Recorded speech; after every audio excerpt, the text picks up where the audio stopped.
Good morning, guys. Good morning. A few days ago, Bruce Willis, a die-hard Jehovah's Witness, left a comment on one of my videos. Felt like he had to defend the truth. He had to fight for Jehovah's name, right? So left a comment on one of my videos a few days ago, talking about how he's been a witness for 33 years and how he knows that this is the truth. Then he left a few scriptures to try to, shake me in my boots. Oh, you're gonna be, God's gonna punish the wicked ones and whatnot, trying to, that fear-mongering nonsense, right? And I had to laugh.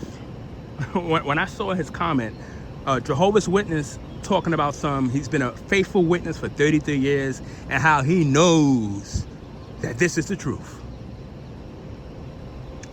Well, Mark Jackson on YouTube, or whatever your name is, since you know that you have the truth, my question to you is, why are you looking at an apostate video? You see, this is a perfect example of cognitive dissonance with Jehovah's Witnesses. If you supposedly have the truth, why are you watching an apostate video? And I find it hilarious how a Jehovah's Witness, all these Jehovah's Witnesses that are leaving comments on apostate videos, they would never ever run to the elders and say, guess what I did? I fought for Jehovah's name. I left a comment on an apostate video, and wait, an elder would be like, whoa, wait, you did what? You're watching apostate material? Mark Jackson, or whatever your name is on YouTube, I thought your governing body leaders discourage you witnesses from watching apostate material. If you really had the truth, you would not be watching apostate videos. You're watching apostate videos because deep down inside, you're having doubts, but yet you want to believe that this is the truth. You want to believe that this is the truth. Because if you truly believe that this was the truth, you would not be watching materials that your governing body leaders discourage you from watching.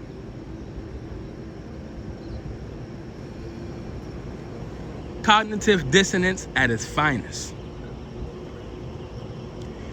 And it's sad that so many Jehovah's Witnesses, they struggle with that. Cognitive dissonance is when you have two composing ideas that conflict with one another. For instance, when oh God. For instance, when they made the new light about the facial hair and men can now grow beards, right? That should have woken up every Jehovah's Witness. Every Jehovah's Witness should have woken up from that announcement. Because for the longest time, they've been saying, we don't wear facial hair because we want to look nothing like the world. We want to stand out. That's why this entire time, Jehovah's Witness men could not wear facial hair. And just like that, overnight, the governing body leaders of Jehovah's Witnesses, they prayed about the situation. And the very next day, all these Jehovah's Witness men started to grow facial hair. They started to grow beards. When 5 years ago, if you were to go to the Kingdom Hall wearing, a goatee or beard, you would be called to the back room. You would be looked at as bad association or spiritually weak. Let me give you guys a quick story. So back in 2014, I was inactive. However, one of my close friends at the time got baptized at the international convention in Australia, in Melbourne, Australia, right? Back in 2014. So like I said, I was inactive, but I went out there to support them because they got baptized. Now I had a goatee, right? And some of my JW friends from New York City, the congregation I was born in, some older sisters was out there too. So, they saw me in Melbourne, Australia, back in 2014. And right off the bat, they looked at me like I was Satan the devil. Because I had a goatee. So they said to me, Jerron, you're not going to the international convention like that, right? I said, yeah, I am. I'm inactive. I'm only going to see my friend get baptized. But other than that, yeah. They're like, hold on, you're going to an international with a goatee?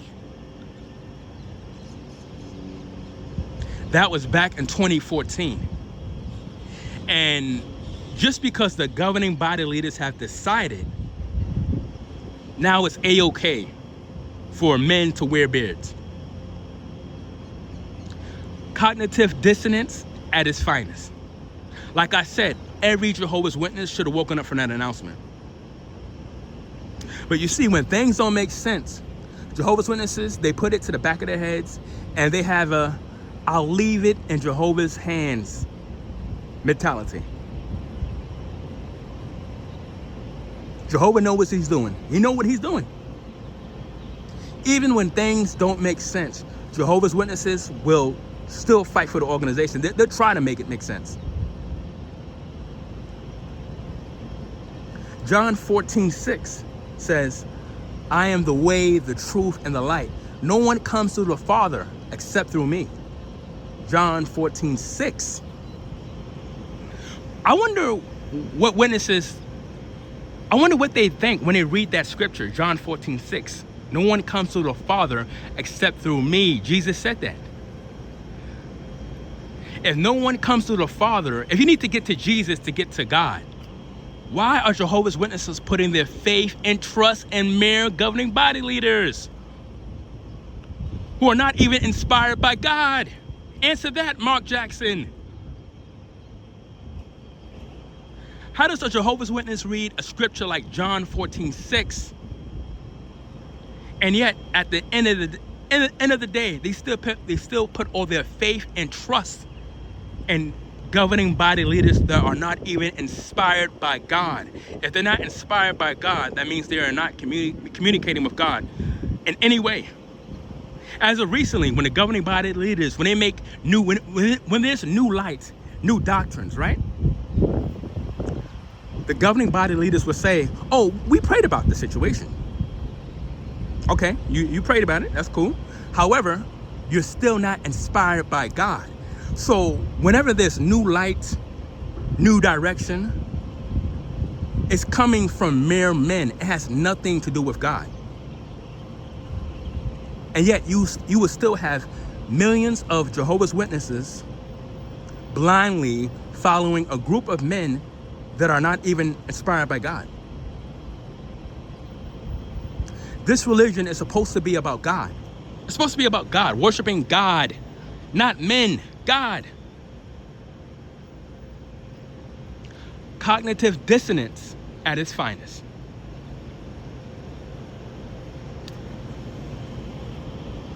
Now, my mom, as many of you guys know, my mom is shunning me. I'm shunned by my family because I came out as a full-blown apostate.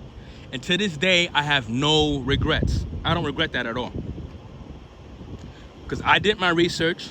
My family have not done their research. If they'd done their research, they would have woken up. They would have woken up like I woke up, right? But I'm shunned by my family, and my mom in particular, right? She, my mom is in New York City. Now, my mom would stand in front of a car trying to convert people to join her religion. But yet she would not speak to her own son, her own flesh. I'm her oldest son. She wants nothing to do with me because I was trying to tell her the truth about the truth. But yet she would talk to a complete stranger. She would try to convert a complete stranger to join her religious cult. She would tell a complete stranger, oh, we're all about love. This is an organization, this is a loving organization. We love people. But yet, my mom would not talk to me because I no longer believe in her religious cult. So much for love, huh? What's the second commandment in the Bible? to love thy neighbor as you love yourself. Do Jehovah's Witnesses apply that commandment? I wonder what happens when witnesses come across that scripture. The second commandment, to love thy neighbor as you love yourself. Jehovah's Witnesses don't apply that. They don't love their neighbors. They see their neighbors as evil, wicked people. Cognitive dissonance at its finest. So when you have two conflicting ideas that that counteract each other. How do you call yourself a Jehovah's Witness? You're supposed to be about love. This organization is supposed to be about love. But the minute someone decides to express their doubts, that person is now shunned. How is that love? Where's the love?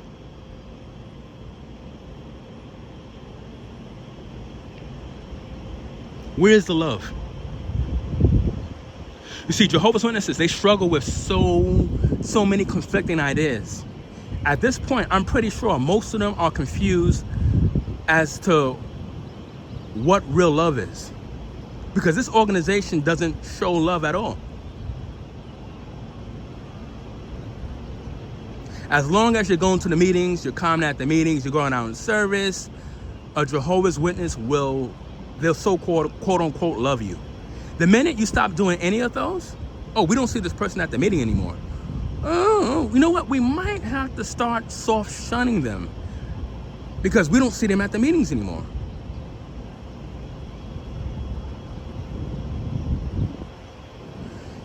If you don't see someone at the meetings, shouldn't you feel like you should call them up to see how they're doing?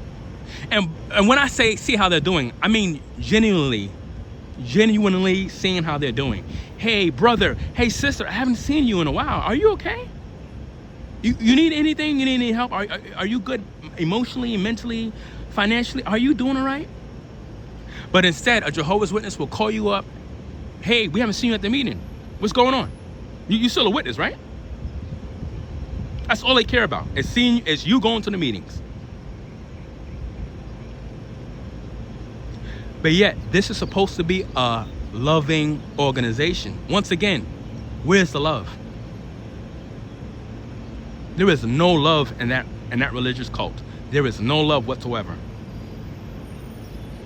And it's sad that Jehovah's Witnesses, they don't even know that they are struggling with cognitive dissonance. Because this religion keeps changing. It's like every week, every month, there's some new light. There's some new direction that conflicts with what they used to believe in. 1 minute, nah, we can't wear beards because we want to look we want to be no part of the world. That's why for the longest time, Jehovah's Witness men cannot sport facial hair. And just like that, Dissonance says, oh, we prayed about it, and there's nothing in the Bible that says that you cannot wear beards.